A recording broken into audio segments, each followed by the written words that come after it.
Officially, good morning, and I am sharing my screen to discuss the functions of central bank. As you are aware, we have already discussed two main functions. First is bank of issue. Second is bankers bank. In bankers bank, we further subdivided that into bankers bank, fiscal agent of the government, and advisor of the government.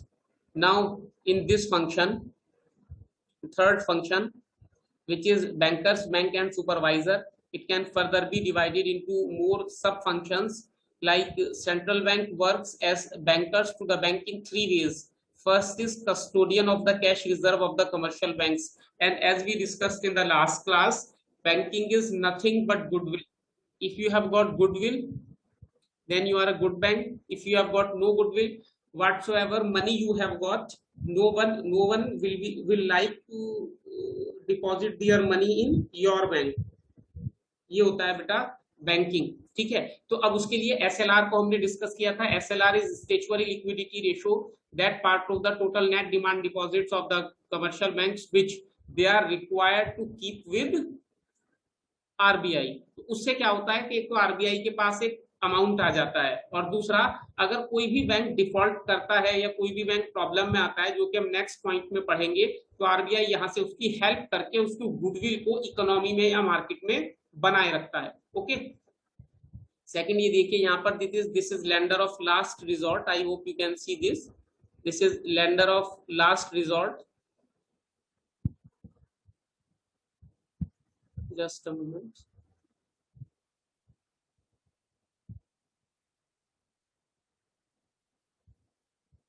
Lender of the last resort का क्या मतलब होता है बेटा?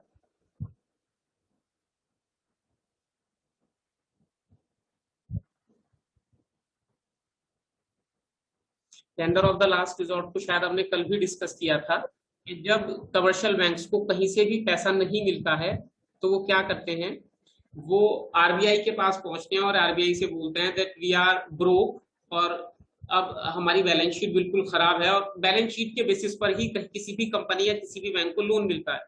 और bank की balance sheet अगर खराब होती है तो ये बात मार्केट में यानी कि बैंकिंग या फाइनेंशियल सर्कल में चली जाती है। उसके बाद क्या होता है कि कोई भी दूसरा फाइनेंशियल इंस्टीट्यूशन या commercial bank is not willing to lend to that particular commercial bank. ऐसे में लास्ट में कौन काम आता है? लास्ट में ये देखिए यहाँ लिखा हुआ है lender of the last resort. Last में कमर्शियल सेंट्रल बैंक ही कमर्शियल बैंक के काम आता है, और उसकी अप्रूव्ड सिक्योरिटी के बदले में, उसकी अप्रूव्ड सिक्योरिटी के बदले में उन्हें बैंक उन्हें लोन दे देता है। ठीक है, चलिए एक मिनट। अब उसके बाद क्या होता है बेटा, देखिए एक और फंक्शन है,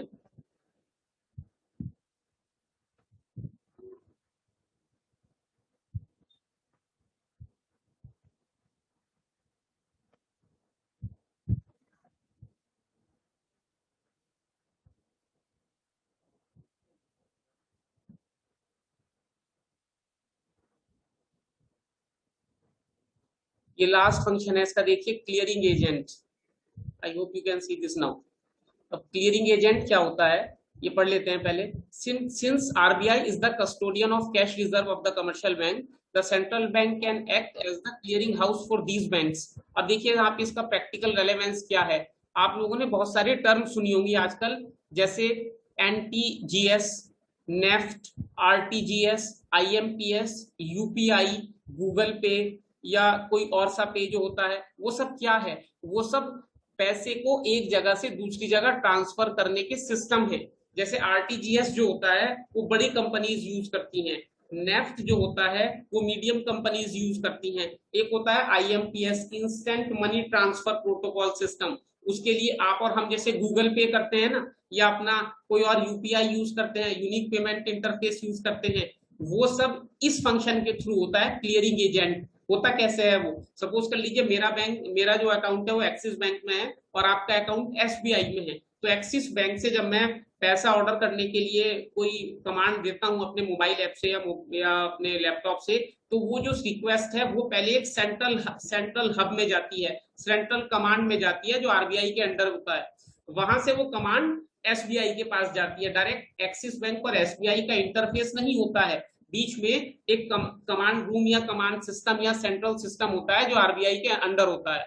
और at the end of the day 24 hour या 12 आवर्स के बाद आरबीआई देखता है कि किस बैंक ने किस बैंक को कितने पैसे क्रेडिट या डेबिट करने हैं, और आरबीआई के पास क्योंकि एसएलआर का अमाउंट होता है, आरबीआई वहां से वो पैसा या क्लेम सेटल कर देता है। इसी को क्लियरिंग हाउस फंक्शन बोलते हैं।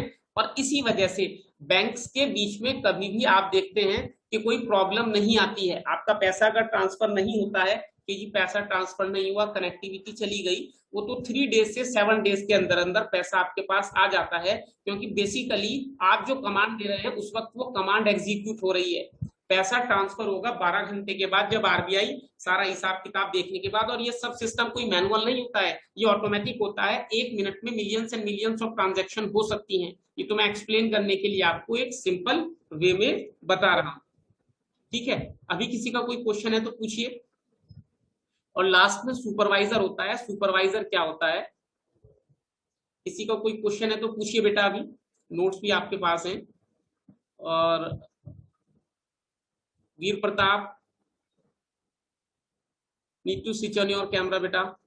सुदन, अभी किसी का कोई क्वेश्चन है तो पूछिए। देखिए आज हमने lender of the last resort तो वैसे हमने कल डिस्कस कर ही लिया था। उसके बाद क्लियरिंग हाउस फंक्शन होता है। क्लियरिंग हाउस फंक्शन का मतलब होता है कि दो बैंक जब भी आपस में कोई ट्रांजैक्शन करते हैं तो इन बिटवीन आरबीआई होता है, और आरबीआई की वजह से किसी भी ट्रांजैक्शन के ना होने के चांसेस 0% हो जाते हैं। कभी कभी अगर कोई आपका ट्रांजैक्शन फेल भी हो जाता है, आपने देखा होगा, तो 1, 3, 7 या 15 डेज में वो पैसे आपके वापस आ जाते हैं। वो ऑनलाइन ट्रांजैक्शन भी हो सकता है, वो इंट्रा बैंक ट्रांसफर भी हो सकता है, वो इंटर बैंक ट्रांसफर भी हो सकता है। इंट्रा बैंक ट्रांसफर का मतलब from one bank to another bank, और इंटर बैंक ट्रांसफर का मतलब from one branch to another branch of the same bank. कोई भी ट्रांजैक्शन आपका फेल अगर होता है तो आई डोंट थिंक कि आपको ये पता ना लगा हो कि वो आपके पैसे कहाँ चले गए या वो पैसे आपको वापस नहीं मिले। Although it might take some days, which varies between 1 to 15 days, but you definitely get your money back, and that is because of the systems and mechanism set by RBI. Generally 3-4 term होती है, ये आपको भी पता होनी चाहिए। एक term होती है नेफ्ट, NEFT, एक होती है RTGS, real time gross system, RTGS। ये दोनों होती हैं उन लोगों के लिए जिनके पैसे की वॉल्यूम, अमाउंट एंड फ्रीक्वेंसी ज्यादा होती है। रियल टाइम मनी ट्रांसफर जो होती है, आप और हम जो गूगल पे यूज करते हैं या कोई भी अलग यूपीआई यूज करते हैं, वो IMPS मैकेनिज्म के अंदर होती है, जिसे बोलते हैं इंस्टेंट मनी प्रोटोकॉल। तो ये 3 टाइप के सिस्टम आरबीआई ने बनाए हुए हैं, एंड इनके कुछ रूल्स एंड रेगुलेशंस होते हैं। हम क्योंकि बहुत ज्यादा इन्हें यूज नहीं करते हैं तो हमें इनका पता नहीं चलता है। आपने ऑनलाइन शॉपिंग की, एकदम से आपका पैसा अमेजोन के पास चला गया, आपने मनी ट्रांसफर की, सिर्फ आपने एक फोन नंबर डाला और आपके पास से आपके फ्रेंड के पास से रिलेटिव के पास या खुद आपके पास पैसा चला गया या आ गया। What is that? That is happening because of this clearing house system. और इसी वजह से मैं आपको एक जानकारी के लिए बता देता हूं, कभी भी अगर आपको लगता है कि बैंक ने आपसे कुछ अनफेयर किया है, आपसे एक्स्ट्रा चार्ज लिए हैं या आपको सर्विस प्रोवाइड नहीं की है, तो उसके लिए भी अब ये जो लास्ट सिस्टम है ना सुपरवाइजर, ये जो लास्ट फंक्शन है सुपरवाइजर। सुपरवाइजर का मतलब क्या है? कोई भी बैंक, पहली बात देखिए, लाइसेंस दिया है बैंक को किसने? आरबीआई ने। कस्टोडियन है कौन? आरबीआई। तो ध्यान रखने का काम किसका है? आरबीआई का। किसी भी बैंक को नई ब्रांच खोलनी है, वो अपनी मर्जी से नई ब्रांच भी खोल सकता। अब कोई भी बैंक सोचे कि मैं आऊं और 10वां में अपनी ब्रांच खोल लूं, जैसे HDFC, एक्सिस बैंक और स्मॉल कैपिटल फाइनेंस बैंक या कुछ और बैंक है, उनकी ब्रांच है यहाँ पे। कोई और बैंक अब सोचे कि हम यहाँ पे मैं अपनी ब्रांच खोल लूं, अपनी मर्जी से नहीं खोल सकता ब्रांच, उसके लिए उसे आरबीआई से परमिशन लेनी पड़ती है। आरबीआई कुछ प्रोटोकॉल और कुछ क्राइटेरिया के बेस पर परमिशन देता है। इसमें जनरली ये होता है कि किसी बैंक का डिमांड डिपॉजिट कितना है। जिस बैंक का डिमांड डिपॉजिट जितना ज्यादा होगा, जिस बैंक में लोग जितना ज्यादा पैसे जमा करेंगे, जिस बैंक के जितने ज्यादा कस्टमर होंगे, उस बैंक को उतनी ज्यादा ब्रांचेस खोलने की परमिशन मिलेगी। अब आरबीआई ने कहा है कि आपको CRR मेंटेन करना है, आरबीआई ने कहा है आपको SLR मेंटेन करना है, आरबीआई ने ये भी बताया है कि आपको इन्वेस्टमेंट कहाँ करना है और कितना करना है। अब आरबीआई इसकी चेकिंग कैसे करता है? After every 3 months there is an audit by RBI. हर 3 महीने के बाद अपनी बैलेंस शीट बैंक्स को आरबीआई के पास रखनी पड़ती है, जहां पे आरबीआई उसका ऑडिट करता है, और वहां पर वो बात पकड़ में आ जाती है कि हाँ इन्होंने ठीक काम किया है या नहीं किया है। अगर आरबीआई को लगता है कि ये ठीक काम नहीं कर रहे हैं तो उसके दो तरीके होते हैं, आपकी बुक में वो लिखा है, पहले हमारे सिलेबस में था, अब नहीं है। पहले होता है मॉरल सुएशन। मॉरल सुएशन का मतलब मैं ऐसे बताया करता हूं अक्सर, देखिए जैसे अभी आपके एग्जाम होने में लगभग लगभग 10 मंथ्स तो नहीं होंगे, 10 मंथ्स मान लेते हैं, 10 मंथ्स हैं, बोर्ड एग्जाम की बात कर रहा हूं मैं। तो अभी आपको समझाया जाता है प्यार से कि बेटा पढ़ लो, टाइम धीरे धीरे खत्म हो जाएगा, फिर तुम्हारे अच्छे नंबर आने चाहिए 12th में, एंड ऑल दीज थिंग्स। तो दिस इज मॉरल सुएशन। अभी आपको समझाया जा रहा है अरुमन सिंह कि आप अपना कैमरा स्विच ऑन कर लीजिए, ये भी मॉरल सुएशन है जो मैं करता हूं आपके साथ, है ना। हाँ, ये मॉरल सुएशन का एग्जाम्पल है, देखिए हर जगह इकोनॉमिक्स होता है, ठीक है। हाँ, अब मॉरल सुएशन के बाद क्या होगा, वीर प्रताप अभी आपका क्वेश्चन लेता हूं बेटा। मॉरल सुएशन के बाद क्या होगा अगर आप कैमरा स्विच ऑन नहीं करेंगे, या वो जो कमर्शियल बैंक है वो आरबीआई की बात नहीं मानेगा। उसके बाद दूसरा फंक्शन है, आपके यहाँ लिखा होगा, बुक में पढ़ लीजिएगा आज, डायरेक्ट एक्शन। डायरेक्ट एक्शन का मतलब आप समझ गए, हाँ, मैं तो इंडिकेटिव ही कहूंगा because I am on camera. लेकिन डायरेक्ट एक्शन में क्या होता है कि आरबीआई उन बैंक की कुछ पर्टिकुलर ब्रांचेस को क्लोज कर देता है। और एक्सट्रीम एक्शन ये होता है कि आरबीआई उस बैंक की अगर बैलेंस शीट ठीक नहीं होता है, उसे किसी दूसरे बैंक के साथ मर्ज कर देता है। मर्जर समझते हैं ना, मिला देता है। अभी आरबीआई ने पिछले महीने 3 बैंकों का आपस में मर्जर किया है, 2 बैंकों को पीएनबी के साथ जोड़ दिया है, जिनमें से एक है ओरिएंटल बैंक ऑफ कॉमर्स। ये सब चीजें नेट पे होती हैं। और तीसरा होता है, फिर भी आरबीआई को लगता है कि ये बैंक ठीक काम नहीं कर रहा है, या ये बैंक जानबूझकर ऐसा कर रहा है, या इस बैंक के जो प्रमोटर्स हैं वो ठीक नहीं है, तो आरबीआई उस बैंक को ही वाइंड अप कर देता है, बंद कर देता है। और इन तीनों एक्शन को बोलते हैं, इन तीनों कामों को बोलते हैं डायरेक्ट एक्शन। तो दो चीजें होती है, अगर आप आरबीआई की बातों को नहीं मानते हैं, सुपरवाइजर जैसे आरबीआई होता है, और आरबीआई की बातों को आप नहीं मान रहे हैं, तो पहले मॉरल सुएशन होगा। मॉरल सुएशन में बैंक के जो बड़े अफसर होते हैं, सीएमडी है या सीएम है या एमडी है, उन्हें आरबीआई अपने पास बुलाता है, समझाता है, और उन्हें उनकी गलतियां दिखाई जाती हैं कि ये आपने गलतियां की हैं और आप इन्हें ठीक कीजिए। आरबीआई अपने ऑफिसर्स को उस बैंक के ऑफिसर्स के साथ अटैच करता है, यानी कि ये सारी चीजें समझाने वाले उसमें आ रही हैं। जैसे आपको समझाया जाता है, हमें समझाया जाता है कि पढ़ लीजिए, अभी टाइम है, आपका कैरियर है, ये this this and all other things. Moral suasion घर पे चलती रहती है, अब तो ज्यादा चल रही होगी क्योंकि स्कूल आप आ नहीं पा रहे, तो पेरेंट्स के पास भी ज्यादा टाइम है आपको समझाने का। तो ये मॉरल सुएशन चलता रहता है, ठीक है ना। मॉरल सुएशन से जब बात नहीं बनती है, तो जैसे आरबीआई के पास ये कुछ हथियार होते हैं, ऐसे पेरेंट्स के पास भी कुछ हथियार होते हैं। मदर के पास अलग होते हैं, फादर के पास अलग होते हैं। मदर वाले तो हम सभी जानते हैं, वो हमने भी फेस किए हैं बचपन में, आपने भी शायद किए होंगे या अभी आप कर रहे होंगे। उसमें अलग अलग प्रकार के हथियार होते हैं, उसमें कुछ हिंसात्मक भी होते हैं, कुछ अहिंसात्मक भी होते हैं, मीन्स वायलेंट भी होते हैं, नॉन वायलेंट भी होते हैं। मॉरल सुएशन के बाद नॉन वायलेंट होते हैं, जब लगता है मम्मी को या पापा को, खास तौर से ये चीज ना मम्मी को लगती है, पापा को तो कमी लगती है, क्योंकि मेरा अपना ये मानना है कि पापा तो साल 6 महीने में एक बार ही काम कर देते हैं जब उन्हें करना होता है, वो बार बार नहीं चक्कर में पड़ते। ये जो बार बार का काम होता है ये मम्मी का होता है। अब मम्मी को लगता है कि नहीं आज तो इसने हद कर दी, तो फिर उनके पास कुछ हथियार होते हैं, जो कुछ किचन में होते हैं, उनके कुछ ऐसे ही पड़े रहते हैं घर में। हमारे किचन वाले तो कम यूज होते हैं, घर में होते हैं। हाँ, वो सफाई करने वाले होते हैं, उनसे हमारी भी सफाई हो जाती है, कभी कभी घर की सफाई तो होती रहती है, तो वो सब चीजें उनके पास होती हैं। ऐसे ही आरबीआई के पास भी होती हैं कुछ चीजें, जैसे पहले समझाने का काम हुआ, आप नहीं समझ रहे हैं, तो अब आरबीआई ने अपने हथियार निकालने स्टार्ट कर दिए। पहले वो आपकी कुछ ब्रांचेस को बंद करेगा, क्लोज कर देगा। दूसरे नंबर पर वो आपको मर्ज कर देगा, दूसरे बैंक के साथ मिला देगा। और तीसरे नंबर पर वो आपके बैंक को ही बंद कर देगा, ठीक है। ये सुपरवाइजर के बाद मॉरल सुएशन और डायरेक्ट एक्शन होता है। ये मैंने आपको समझा दिया कि सुपरवाइजर के बाद क्या काम होता है, क्योंकि अगर मैं सिर्फ सुपरवाइज करूंगा, कोई एक्शन नहीं लूंगा, तो सुपरविजन का क्या फायदा। अगर सिर्फ सुपरवाइज ही कर रहा है बैंक, कोई एक्शन नहीं ले रहा है, तो सुपरविजन का तो आई डोंट थिंक कोई फायदा है ना। हाँ, तो सुपरविजन के बाद ये होता है, मॉरल सुएशन भी होता है और डायरेक्ट एक्शन भी होता है। वो आपकी बुक में भी है, बस हमारे सिलेबस में नहीं है, फिर भी हमने डिस्कस कर लिया। अब ये हमने 3 फंक्शन डिस्कस कर लिए हैं। इसमें अगर किसी को कुछ पूछना है तो पूछिए, तब तक मैं वीर प्रताप को अनम्यूट करता हूँ। वीर प्रताप अनम्यूट कीजिए बेटा। तो वो जो जैसे नोट्स का अलग होता है, सुपरवाइजर पॉइंट का अलग, और जो होता है नेट बैंकिंग उसका अलग होता है कोई। थोड़ा जोर से बोलिए प्लीज। सर जैसे नोट्स का कोई अलग सुपरवाइजर होता है और कॉइन्स का अलग होता है, तो जो होता है ये नहीं, नोट नेट और कॉइन बैंकिंग का कोई, उसका भी अलग होता है। नोट्स और कॉइन्स का कोई अलग वो सुपरवाइजर मतलब नहीं वही होता। मतलब प्रोवाइडर जो होता है आरबीआई। नहीं, पहले मैं बता देता हूँ। पहली बात तो ये है कि नोट और बैंक कॉइन्स का कोई सुपरवाइजर नहीं होता। नोट को इशू करने की अथॉरिटी होती है आरबीआई। कॉइन्स को सिर्फ बनाया जाता है एक डिपार्टमेंट के द्वारा। वो बनाने के बाद इकोनॉमी में रिलीज नहीं करता, बनाने के बाद वो कॉइन्स भी आरबीआई के पास आ जाते हैं। ठीक है, करता सब कुछ आरबीआई है। अब अपना क्वेश्चन बताइए आप।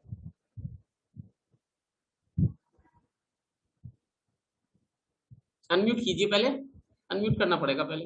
अब बताइए। सर वो जैसे नेट बैंकिंग का कैसे होता है, फिर वो भी आरबीआई के अंडर होता है सारा?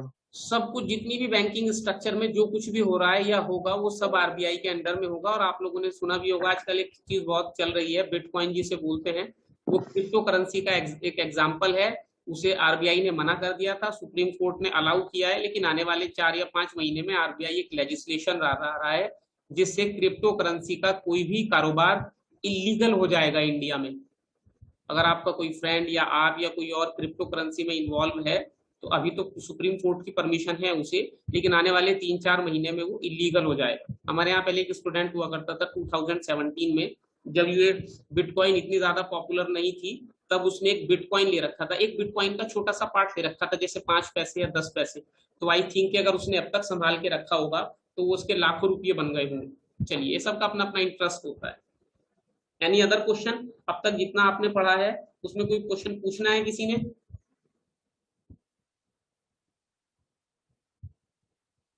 Anything anybody would like to ask?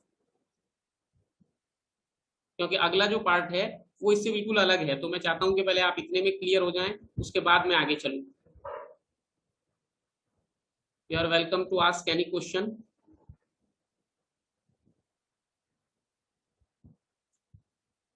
Stephen, Jasmine Kaur, बेटा भी मॉरल सुजेशन कर रहा हूं मैं डायरेक्ट एक्शन को बिल्कुल भी पसंद नहीं करता, मॉरल सुजेशन ही ठीक रहता है बस। Any question from anyone? I am not seeing any raised hands. Bhavanjot, Rajveer Hundal. चलिए, तो अब दूसरी बात आप सुनिए। जो चौथा फंक्शन है वो है कंट्रोलर ऑफ द क्रेडिट। अब ये जो controller of the credit function है, इसके दो पार्ट हैं। सुन ले, अभी अभी पहले सुन ले मेरी बात। इस कंट्रोलर ऑफ क्रेडिट के दो पार्ट हैं, जिनमें से आधा पार्ट हम यहां पढ़ेंगे, यानी कि हम कंसेप्ट को यहां पर समझेंगे, और उस कंसेप्ट के एप्लीकेशन को हम चैप्टर नंबर 8 में करेंगे। सिर्फ यहां पर हम उस कंसेप्ट को समझ जाएंगे कि होता क्या है, यूज कहां होता है, कैसे होता है, वो हम चैप्टर नंबर 8 में करेंगे, क्योंकि चैप्टर नंबर 8 में ही उसका रेलेवेंस भी है। तो अब इसका चौथा फंक्शन होता है आरबीआई का कंट्रोलर ऑफ द क्रेडिट। अब हमने पिछले चैप्टर में पढ़ा था money supply, M1 is equals to C plus DD plus OD। वैसे 4 होते हैं, M1, M2, M3, M4। तो चारों से आरबीआई का काम क्या होता है कि इकोनॉमी में कितनी मनी अवेलेबल है उसको कैलकुलेट करना। ठीक है, मनी सप्लाई कौन करता है? बैंकिंग सिस्टम करता है, जिसमें आरबीआई और कमर्शियल बैंक होते हैं। वहीं से जोड़ रहा हूं मैं इसे। और फिर देखिए, छठे चैप्टर से 7वें, इसे 5वें से 6ठे को जोड़ रहे हैं, और 6 चैप्टर से फिर हम 8th चैप्टर को जोड़ देंगे। तो ये सब चीजें कंटिन्यूअस रहती हैं, और इसीलिए मैं बोलता हूं कि आपको रेगुलर क्लासेस ज्वाइन करनी चाहिए।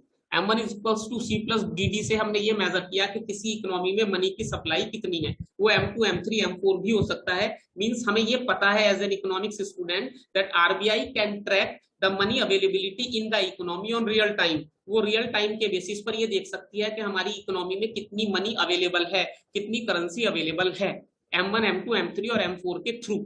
इतना क्लियर है हमें? अब आगे आते हैं इसी में। अब कंट्रोलर ऑफ क्रेडिट का क्या मतलब होता है? उसके बाद आपने एक फंक्शन पढ़ा था, वो फंक्शन कौन सा था? Credit creation bye commercial banks. Commercial banks credit create करते हैं, ठीक है ना? वो भी पढ़ा था हमने, जिसमें 3 अजम्पशन थी, LRR था। अब मैं आपसे एक क्वेश्चन पूछता हूं, हालांकि वो मैंने नोट्स में आपको भेज दिया था, लेकिन मुझे आप लोगों से, क्योंकि मैं आप मानता हूं कि आप लोग बहुत होनहार हैं, बहुत इंटेलिजेंट हैं सभी, एक की बात नहीं कर रहा हूं मैं, सभी की बात कर रहा हूं। आपकी नजरों से जो चीज एक बार गुजर जाती है, वो आपके माइंड में बिल्कुल ऐसे चिपक जाती है, ऐसे मतलब उसका एक ना वो बन जाता है, क्या कहेंगे उसका, वो मिरर इमेज बन जाती है। तो आई होप कि आपने वो पढ़ लिया होगा। अभी मुझे लग रहा है कुछ लोग मिरर इमेज बनाने की कोशिश कर रहे हैं, कोई बात नहीं, आप करते रहिए। हाँ, वो कभी भी बन सकती है। तो अब मुझे आप ये बताइए कि LRR और क्रेडिट क्रिएशन में कैसा रिलेशनशिप है? LRR और क्रेडिट क्रिएशन में कैसा रिलेशनशिप है?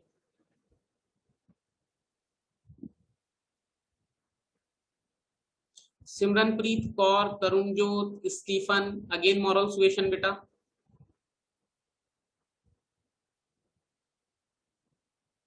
बताइए आप लोग।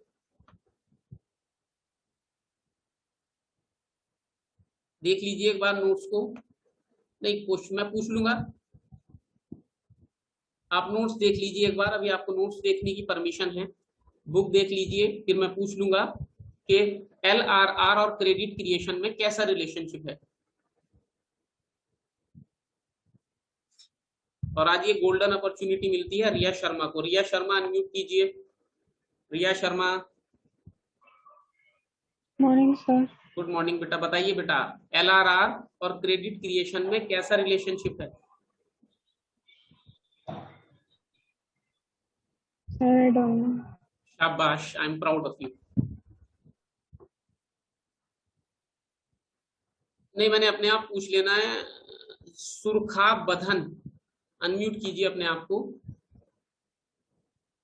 सुरखाब अनम्यूट करो।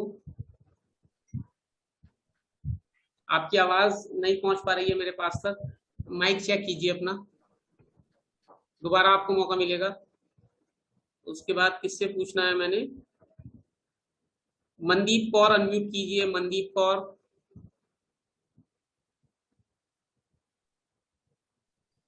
बोलिए बेटा। Good morning sir. Good morning बेटा। LRR और क्रेडिट क्रिएशन में कैसा रिलेशनशिप है?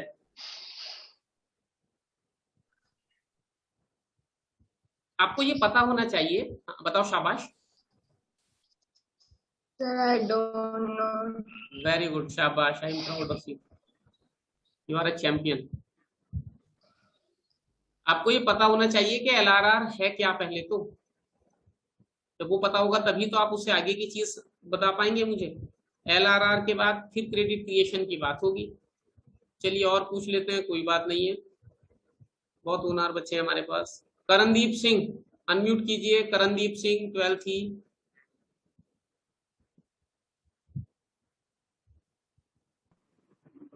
Good morning sir. मॉर्निंग। हाँ बेटा बताओ। Sir positive relationship. यानी कि LRR अगर ज्यादा होगा तो क्रेडिट क्रिएशन भी ज्यादा हो जाएगा। Yes sir. Very good. अब एक बार पढ़ो उसे। मैंने नोट्स जो आपको भेजे थे उसमें ये बात पर्टिकुलरली लिखी हुई थी, और आप 12th के स्टूडेंट हैं। चलिए बस बात को खत्म करते हैं। एक और पूछ लेते हैं किसी से। ये किससे पूछा जाएगा? प्रथम, तरुणजोत, पवनप्रीत, अरुमन, सुदन। बेटा कैमरा स्विच ऑन करो अपने।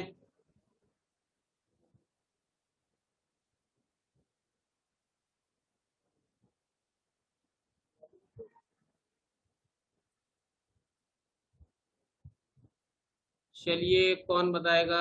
ये लड़का बहुत अच्छा है, जसकरण अनम्यूट करो। बहुत मेहनत से पढ़ाई करता है ये। जसकरण अनम्यूट करो। सर। गुड मॉर्निंग बेटा। बताइए। चल गया। ये पूछा है कि LRR और क्रेडिट क्रिएशन में कैसा रिलेशनशिप होता है? सर LRR मेंटेन करना पड़ता है RBI। Very good. Minimum value of LRR। वापस तुम्हें आके धरती पे और किताब में पढ़ना पड़ेगा। बहुत अच्छा उत्तर दिया है तुमने। थोड़ा सा किताब खोल के पढ़ भी लिया करो मेरे लाल, मैं तुम्हें पीला कर दूंगा स्कूल में आते ही। ये नोट्स जो मैं भेजता हूँ ना, इतनी मेहनत से बनते हैं। ये कहीं से कॉपी पेस्ट नहीं करता मैं। तुम्हें कभी लगता हो कि सर ने कहीं से कॉपी पेस्ट करके भेज दिए? छांटनी पड़ती हैं चीजें, उसके बाद भेजनी पड़ती हैं। चलो बस लास्ट में कौन बताएगा? वंशिका बताओ बेटा जल्दी से।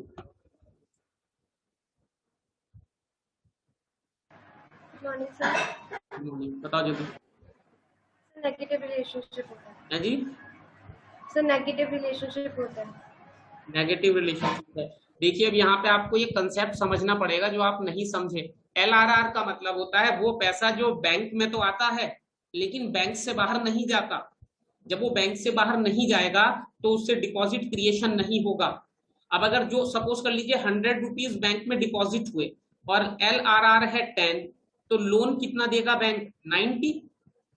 अगर उसी LRR को मैं 50 कर दूं तो अब कितना लोन देगा 50, यानी कि LRR के बढ़ने से लोन का अमाउंट कम होगा, जब लोन का अमाउंट कम होगा तो क्रेडिट क्रिएशन भी कम हो जाएगा।